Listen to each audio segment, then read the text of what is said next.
सध्याच्या डिजिटल युगात जिथे सगळे बॅनर पोस्टर असे फ्लॅक्स लावलेले जातात आणि 2 मिनटात कितीही मोठा फ्लॅक्स बाहेर येतो आणि त्याच्यात DTP करणाऱ्यांचं काम असतो. त्याच्यात फ्लॅक्स लावणारे जे पाठीमागे फ्रेम बनवतात त्यांना काम मिळतो आहे. पण एक कला जी जवळजवळ संपायला आली आहे ती कला म्हणजे हाताने बोर्ड बनवायचा, हाताने शब्द लिहायचे, हाताने कुची फिरवत ज्याला आपण ब्रश म्हणतो, ब्रश फिरवत शब्द जोडायचे. ते रंगमंदिरमुळे अजूनही जिवंत आहे. आपण बघा हे जे नाव लिहिलेलं आहे ते पूर्वी जसं होतं की पेंटर पेंट करायचं आणि खालती आर्ट बाय असं ज्या माणसाने लिहिलेल्या त्या माणसाचा, कलाकाराचा, त्या शब्द लिहिणाऱ्याचा, ब्रश चालवणाऱ्याचं नाव असायचं. आता इथे अत्रे रंगमंदिरमध्ये 2 बोर्ड लागलेले आहेत. देवबाभळी जरतरची गोष्ट, हे जे बोर्ड आहेत हाताने बनवणारे, ही कला आता जवळजवळ संपायला आली आहे. कारण कम्प्युटर युग आलेलं आहे, डिजिटल युग आलेलं आहे, फ्लॅक्स लावतो आहे आपण. पण अजूनही आचार्य अत्रे रंगमंदिर असू द्या किंवा बाकीचे जे रंगमंदिर आहेत तिथे जे नवीन नाटकाचे प्रयोग असतात ते प्रयोग करताना जे बोर्ड लावलेले जातात ते असं अजूनही ब्रशनी लिहिलं जातो आहे. हे बघा, रविवारचं जे नाटक आहे त्याचं ब्रश फिरवून बोर्ड बनवलं जातो आहे. श्यामपट ज्याला आपण म्हणतो आहे शाळेपासून आत्तापर्यंत, आणि त्याच्यामध्ये वेगवेगळे रंग घेऊन अजूनही बोर्ड जे आहे ते ब्रशनी लिहिलेले जात आहेत. आणि रंगमंदिर म्हटलं तर कला आली आणि बोर्डावरचा रंगसुद्धा आला आहे. आपण बघू शकता की जे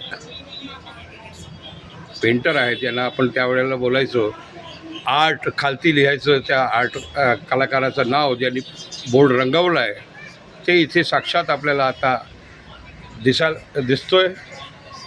आणि ही कला जी म्हणजे ब्रशनी बोर्ड रंगवायचे, बॅनर रंगवायचे, फोटोसुद्धा बनवायचे, ती कला हळूहळू संपायला आली आहे. पण रंगमंदिर जेवढे आहेत जिथे नाट्यप्रयोग होतात तिथे ही कला अजूनही जिवंत आहे. आपण बघू शकता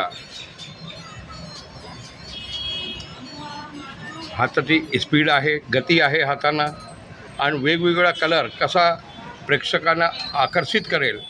नाटकाचं नाव त्याच्या अगोदर बघा दोरीने इथे रेषा मारलेल्या आहेत, ते रेषाप्रमाणे नाव लिहिलेले जातात. नाटकाचे नाव असू द्या, दिग्दर्शकाचं नाव किंवा कलाकारांचं नाव.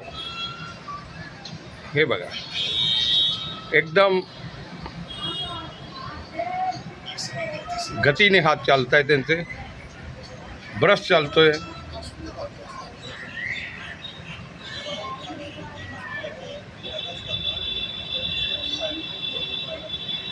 आपण किती वर्षापासून हे करताय?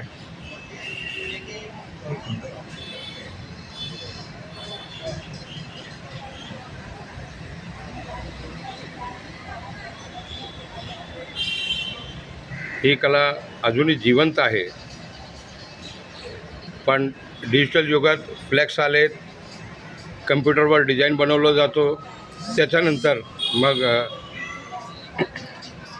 तिथेच 10 मिनटात, अर्ध्या तासात किंवा 20 मिनटात बॅनर हातात येतो.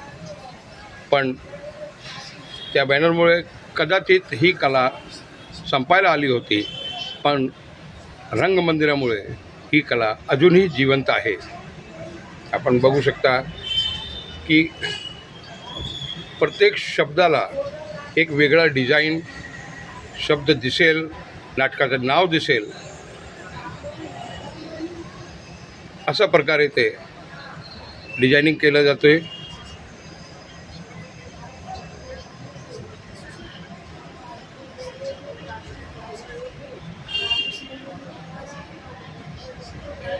आणि एकदम स्वच्छता त्या शब्दामध्ये आहे. कुठेही हात यांचे यावेळेला असं चालतं आहे जसं त्यांना आधीच माहिती आहे की कुठेही चूक होणार नाही माझ्या हातातून, माझ्या ब्रशमधून. हा नाटक बहुतेक शिवाजी अंडरग्राऊंड असा आहे.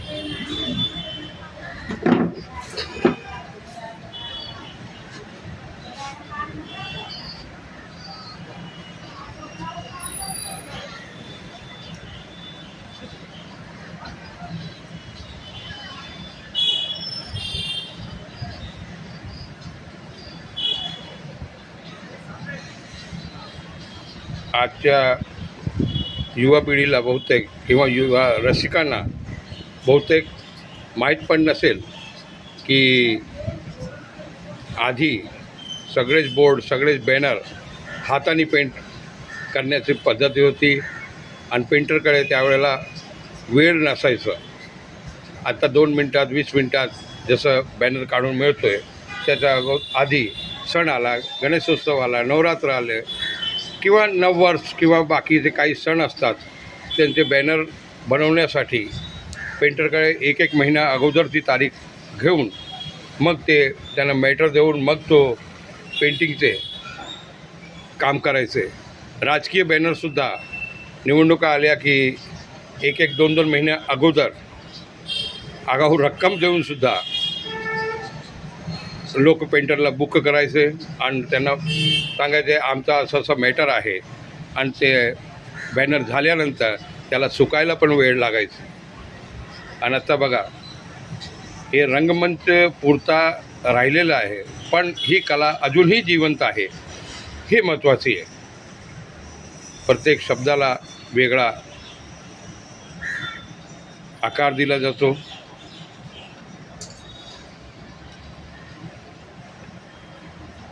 शिवाजी अंडरग्राउंड इन भीमनगर मोहल्ला नाटकाचं नाव आहे.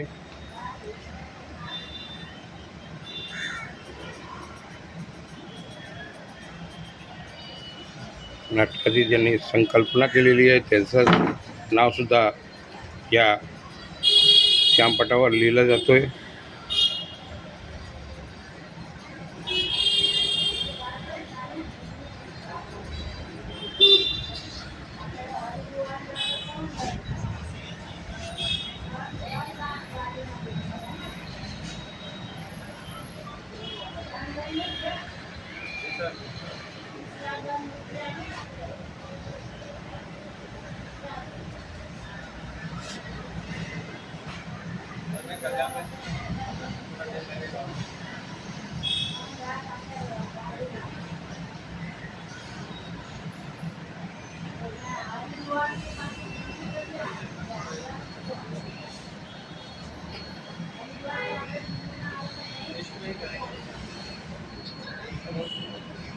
ह्या एका बोर्डवरच संकल्पना ज्यांची आहे, नाटकाची गीत संगीत त्यांचं नाव, लेखकाचं नाव, दिग्दर्शकाचं नाव आणि सोबतच जे नाटकामध्ये काम करणारे कलाकार आहेत त्यांचं नावसुद्धा याच्यावर लिहिलं जातं.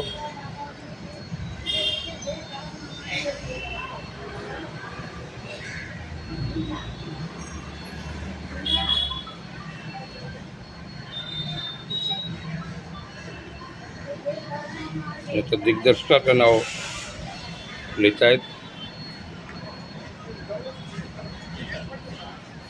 काही नाट्यप्रयोग असे असतात ज्यांच्यामध्ये दिग्दर्शकाचं महत्त्व आणि दिग्दर्शकाचं नाव वाचूनसुद्धा नाट्यरसिक येतात.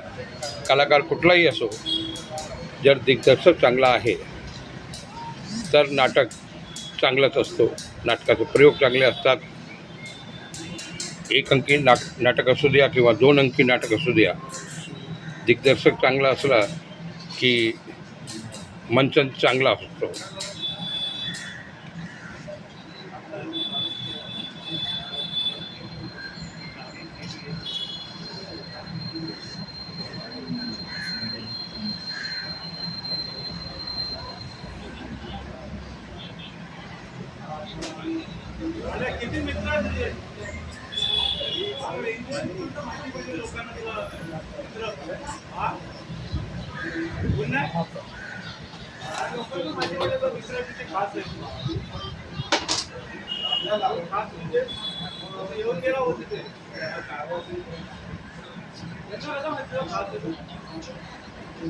नाटकाचे जे निर्माते आहेत, ज्याला आपण प्रोड्युसर म्हणतो, त्यांचं नाव पण कोरला जातोय.